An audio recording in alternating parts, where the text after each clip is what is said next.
जो भक्त भगवान में पूरी तरह लीन रहता है उसका हर दुख मिट जाता है। श्री कृष्ण की कृपा से हर मन में आनंद फैल जाता है। श्री विष्णु मेरे हृदय में प्रेरणा देने वाले नाथ, आप सभी का दिन शुभ और मंगलमय हो। इससे पहले की सभी कथा और अध्याय सुनने के लिए आप सभी का तहे दिल से धन्यवाद। आज की वीडियो में हम सुनेंगे कार्तिक मास महात्म्य का 19वां अध्याय। साथ ही सुनेंगे भगवान श्री कृष्ण की अनन्य भक्त कर्माबाई की कहानी। कर्माबाई को मारवाड़ की मीरा भी कहा जाता है। जब भी भगवान श्री कृष्ण का नाम आता है, कर्माबाई का नाम भी याद आता है। वे भगवान की इतनी महान भक्त थी कि वे उनके हाथ से प्रतिदिन भोग ग्रहण करते और पूरी थाली खाली कर देते। कहानी की शुरुआत होती है राजस्थान के नागौर जिले की मकराना तहसील के कलावा गांव से। 1615 ईस्वी में जीवन राम ढूंढी के घर एक पुत्री का जन्म हुआ। भगवान से बहुत मन्नत मांगने के बाद ही उसका जन्म हुआ था। नाम रखा गया कर्मा। कर्मा के चेहरे पर एक अनोखी आभा रहती थी। जीवन राम स्वयं धार्मिक पुरुष और अनन्य कृष्ण भक्त थे। उन्होंने घर में भगवान कृष्ण का मंदिर बनाया और प्रतिदिन पूजा अर्चना किया करते थे। भोग लगाते और भोग लगाने के बाद ही स्वयं भोजन ग्रहण किया करते थे। यही उनके घर का नित्य नियम हुआ करता था। कर्माबाई बचपन से ही भक्ति भाव में लीन रहती थी। जब माता पिता तीर्थ यात्रा के लिए जाते, वे भगवान को अकेले भोग लगाना सीखती और जिम्मेदारी निभाती। एक बार जब कर्मा 13 वर्ष की हुई, जीवन राम को कार्तिक पूर्णिमा स्नान के लिए पुष्कर जाना पड़ा। उन्होंने कर्माबाई को भगवान की भोग लगाने की जिम्मेदारी दी और कहा, बेटी तुम सुबह भगवान को भोग लगाना और उसके बाद ही भोजन करना। कर्माबाई ने यह जिम्मेदारी सहज स्वीकार कर ली। सुबह स्नान आदि करके कर्माबाई ने बाजरे का खिचड़ा बनाया और भगवान के मंदिर में रख दिया। हाथ जोड़कर बोली, हे प्रभु, भूख लगे तो भोग ग्रहण कर लीजिए, मैं काम निपटा कर आती हूँ। लेकिन भगवान ने तो भोग ग्रहण नहीं किया। कर्माबाई ने सोचा, शायद घी या गुड़ कम रह गया, शायद स्वाद अच्छा नहीं है। फिर उसने खिचड़े में गुड़ व घी मिलाया और प्रतीक्षा करने लगी। समय बीतता गया, लेकिन भगवान ने अभी तक भोग ग्रहण नहीं किया। कर्माबाई ने धीरे धीरे अपने मन की चिंता और दुख को व्यक्त किया। हे प्रभु, आप भूखे बैठे हैं और मुझे भी भूखा रख दिया। तभी भगवान श्री कृष्ण की मूर्ति से आवाज आई, कर्मा, तुमने तो पट बंद ही नहीं करे, मैं कैसे भोग ग्रहण करूं? कर्माबाई ने तुरंत पट बंद करे और भगवान ने भोग ग्रहण किया। भोग की थाली पूरी खाली हो गई। कर्माबाई बोली, बस इतनी सी बात थी तो पहले क्यों नहीं बोला? इतना भूखा क्यों रखा? इसके बाद कर्माबाई ने भी खिचड़ा खाया। तब से कर्माबाई प्रतिदिन भगवान को सबसे पहले भोग लगाती, फिर दिन भर अपने काम में व्यस्त रहती। कुछ दिनों बाद कर्मा के माता पिता तीर्थ यात्रा से लौटे। पिता ने अपनी लाडली पुत्री से कहा, बेटी तुमने किसी भी दिन भगवान को भूखा तो नहीं रखा? कर्माबाई ने कहा, नहीं पिताजी, मैंने प्रतिदिन भगवान को भोग लगाया है। माँ रसोई घर में गई और देखा कि गुड़ का मटका खाली हो गया। उन्होंने पूछा, बेटी गुड़ कहाँ गया? कर्माबाई ने कहा, रोज भगवान श्री कृष्ण मेरे पास आकर खिचड़ा खाते थे, कहीं मिठास कम ना हो जाए इसलिए मैंने खिचड़े में ज्यादा गुड़ डाल दिया था। कर्मा ने अपनी पहले दिन की परेशानी भी बताई। भगवान ने बहुत देर तक भोग ग्रहण नहीं किया, फिर पट बंद करके खिचड़ा ग्रहण किया। माता पिता चकित रह गए। वे सोचने लगे, हमारी बेटी इतनी भक्ति में कैसे लीन हो गई? भगवान हमारे घर में खिचड़ा खाने आते हैं। कर्माबाई ने समझाया, यदि आपको यकीन नहीं है तो कल देखिएगा, मैं खुद भगवान को भोग लगाऊंगी। अगले दिन कर्माबाई ने खिचड़ा बनाया, भोग की थाली मंदिर में रखी और पट बंद कर दिए और कहा, हे प्रभु, यह लोग नहीं मान रहे कि मैंने आपको ही गुड़ और घी दिया है, अब भोग ग्रहण कर स्वयं सिद्ध कर दीजिए। भगवान ने बालक का रूप धरकर खिचड़ा ग्रहण किया और माता पिता को भक्ति का वास्तविक दर्शन हो गया। जब माता पिता नहीं रहे तब भी कर्माबाई प्रतिदिन भोग लगाती रही। अपने साथ भगवान की मूर्ति लेकर तीर्थ यात्रा करती और रोज खिचड़ा बनाकर भगवान को भोग लगाती। एक दिन उन्होंने जगन्नाथपुरी जाकर रहने का निर्णय लिया। वहां भी रोज भगवान को खिचड़ा भोग लगाती। एक दिन वहां से गुजरते हुए एक बालक ने कहा, माता, घी की बड़ी अच्छी सुगंध आ रही है, क्या भोजन बचा है? कर्माबाई ने कहा, हाँ बेटा बैठो, मैं तुम्हें खिचड़ा देती हूँ। बालक ने पूरे मन से खिचड़ा खाया और पूछा, माता क्या मैं कल आऊं तो आप मुझे खिचड़ा खिलाओगी? कर्माबाई मुस्कुराई और बोली, हाँ बेटा, यदि प्रतिदिन भी आओगे तो मैं प्रतिदिन तुम्हें खिचड़ा खिलाऊंगी। दरअसल वह बालक स्वयं भगवान जगन्नाथ थे, जो प्रतिदिन कर्माबाई के हाथ से बना खिचड़ा खाने आते थे। कई दिनों बाद एक साधु बाबा वहां आए और कर्माबाई से कहा, देवी आप बहुत धार्मिक हैं, पर साफ सफाई और नहा धोकर ही भोग बनाइए, यही नियम है। कर्माबाई ने साधु बाबा की बात मान ली, लेकिन अब भोग बनाने में देरी होने लगी। जब तक भोग नहीं लगता बालक को भी भोजन नहीं मिलता। बालक जल्दी खाकर चला जाता। कर्माबाई को सुख होता, लेकिन समय लगता। भगवान की लीला यह थी कि पुजारी को यह समझ में आए कि भक्ति भाव हर नियम से ऊपर है। कुछ समय बीत गया। कर्माबाई रोज भगवान को भोग लगाती और बालक रूप में भगवान खिचड़ा ग्रहण करते। एक दिन पुजारी जी ने देखा कि भगवान की आंखों में आंसू हैं और वे भोग ग्रहण नहीं कर रहे। पुजारी ने सोचा, हे प्रभु, ऐसा क्यों हो रहा है? क्या हमसे कोई अपराध हुआ है? रात को भगवान सपने में पुजारी के पास आए।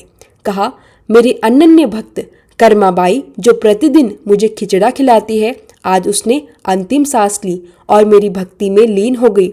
अब बालक रूप में मेरे लिए कौन खिचड़ा बनाएगा? सपने में यह सुन पुजारी जी ने समझा कि कर्माबाई की भक्ति अत्यंत विशेष थी।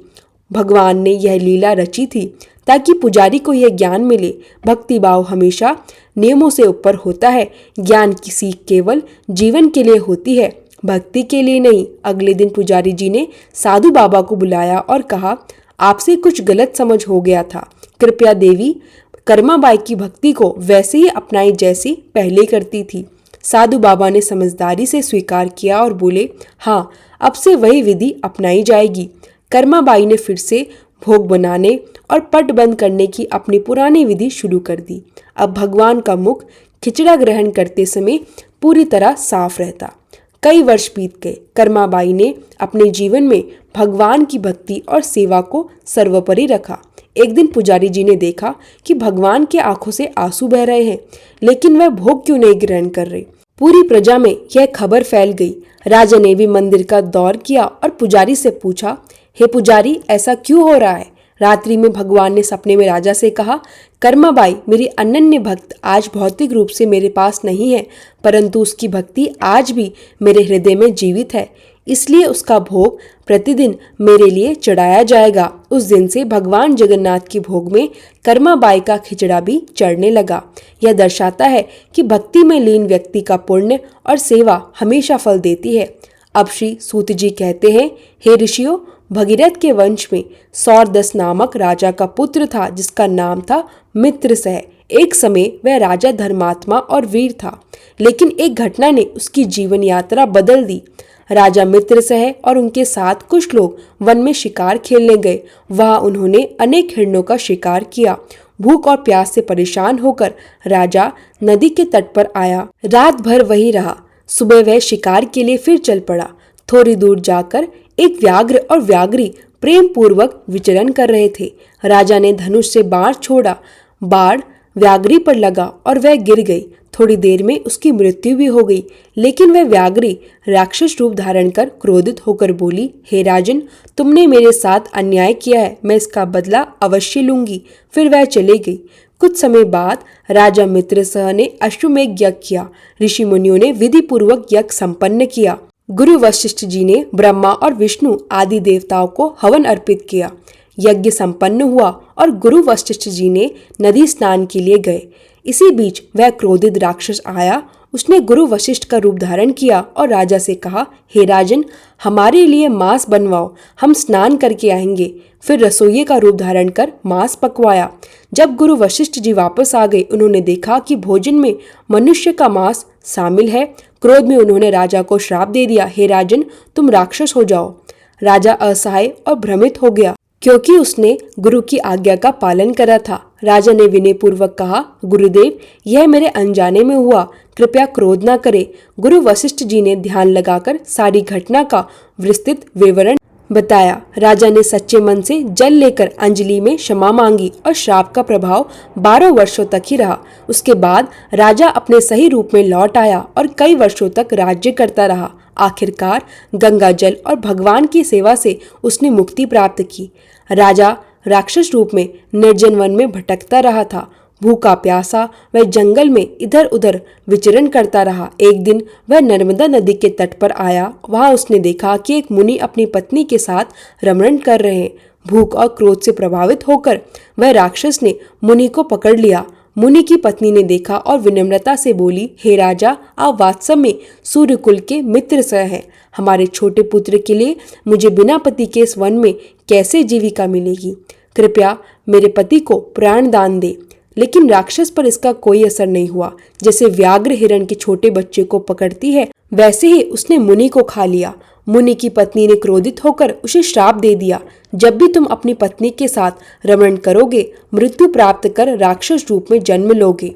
इस पर राक्षस ने कहा, तुमने एक अपराध के लिए 2 श्राप दे दिए, इसलिए तुम भी पिशाचिनी बन जाओ। इसके बाद मुनि की पत्नी भी पिशाचिनी बन गई और दोनों जंगल में भटकने लगे। समय बीतता गया।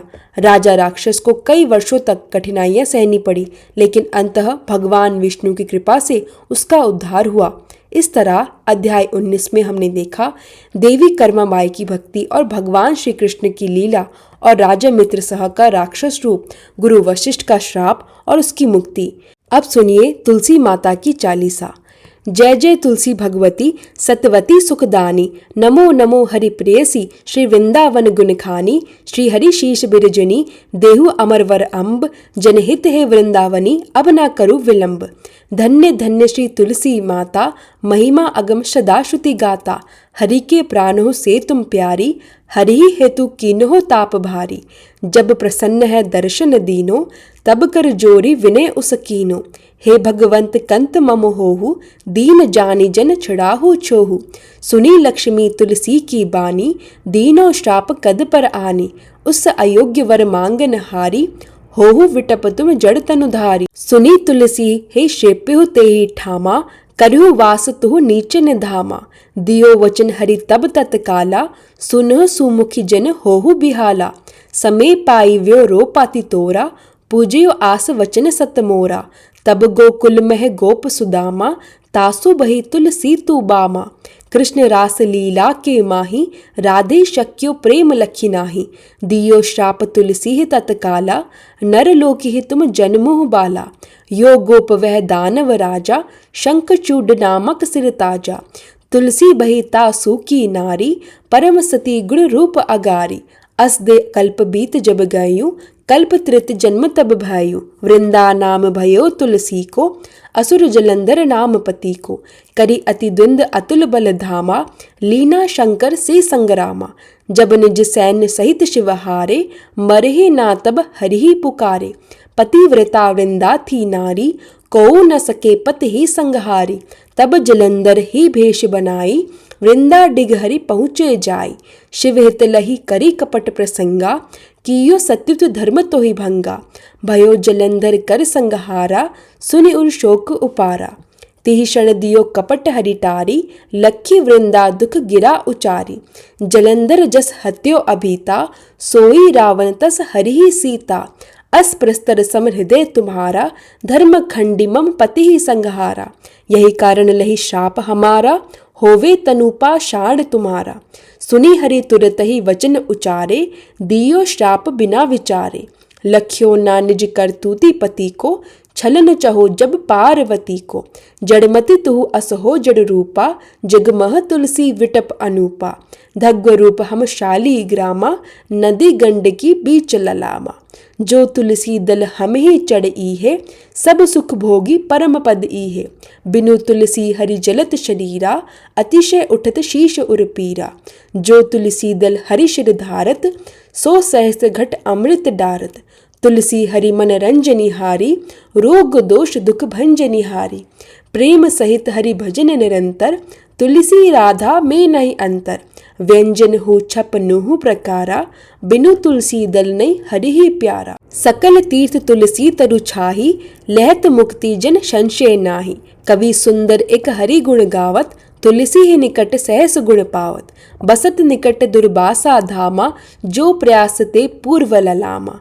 पाठ करी ही जो नित नर नारी, हो ही सुख भाष्य ही त्रिपुरारी। तुलसी चालीसा पढ़ी, तुलसी तरु ग्रह धारी, दीपदान करी पुत्र फल पावही, बंध्यो नारी। सकल दुख दरिद्र हरिहार है, परम प्रसन्न, आशे धन जन लड़ही, ग्रह बसहि पूर्णा अत्र। लाही अभिमत फल जगत, मह लाही पूर्ण सब काम, जेई दल अर्पहि तुलसी, तह सहस बसहि हरि राम। तुलसी महिमा नाम लख, तुलसी सुत सुख राम, मानस चालीसा रच्यो, जग मह तुलसीदास। तुलसी आरती। तुलसी महारानी नमो नमो, हरि की पटिरानी नमो नमो। तुलसी महारानी नमो नमो, हरि की पटिरानी नमो नमो। धन तुलसी पूरन तब कीनो, शालीग्राम बनी पटिरानी नमो नमो। तुलसी महारानी नमो नमो, हरि की पटिरानी नमो नमो। जाके पत्र मंजरी कोमल, श्रीपति कमल चरण लपटानी नमो नमो। तुलसी महारानी नमो नमो, हरि की पटिरानी नमो नमो। कौन महीने में बोई रानी तुलसा, कौन महीने में हुई हरियाली नमो नमो। तुलसी महारानी नमो नमो, हरि की पटिरानी नमो नमो। कौन महीने में हुई तेरी पूजा, कौन महीने में हुई पटिरानी नमो नमो। तुलसी महारानी नमो नमो, हरि की पटिरानी नमो नमो। आषाढ़ मास में बोई रानी तुलसा, सावन महीने हुई हरियाली नमो नमो। तुलसी महारानी नमो नमो, हरि की पटिरानी नमो नमो। कार्तिक मास में हुई तेरी पूजा, मंगसिर मास हुई पटिरानी नमो नमो। तुलसी महारानी नमो नमो, हरि की पटिरानी नमो नमो। धूप दीप नैग्व आरती, पुष्पन की वर्षा बरसानी नमो नमो। तुलसी महारानी नमो नमो, हरि की पटिरानी नमो नमो। 56 भोग 3600 व्यंजन, बिन तुलसी हरि एक न मानी नमो नमो। तुलसी महारानी नमो नमो, हरि की पटिरानी नमो नमो। जो तुलसी को सवेरे गाय, श्री कृष्ण के दर्शन पाए नमो नमो। तुलसी महारानी नमो नमो, हरि की पटिरानी नमो नमो। जो तुलसी को दोपहर गाय, खीर खांड का भोग लगाए नमो नमो। तुलसी महारानी नमो नमो, हरि की पटिरानी नमो नमो। जो तुलसी को सांझ को गाय, श्री कृष्ण की आरती उतारे नमो नमो। तुलसी महारानी नमो नमो, हरि की पटिरानी नमो नमो। जो तुलसी को रात को गाय, श्री कृष्ण के चरण दबाए नमो नमो। तुलसी महारानी नमो नमो, हरि की पटिरानी नमो नमो। सभी सखी मैया तेरो यश गावे, भक्ति दान दीजे महारानी नमो नमो। तुलसी महारानी नमो नमो, हरि की पटिरानी नमो नमो। तुलसी महारानी नमो नमो, हरि की पटिरानी नमो नमो। प्रेम से बोलिए तुलसी माता की जय। श्री हरि विष्णु भगवान की जय।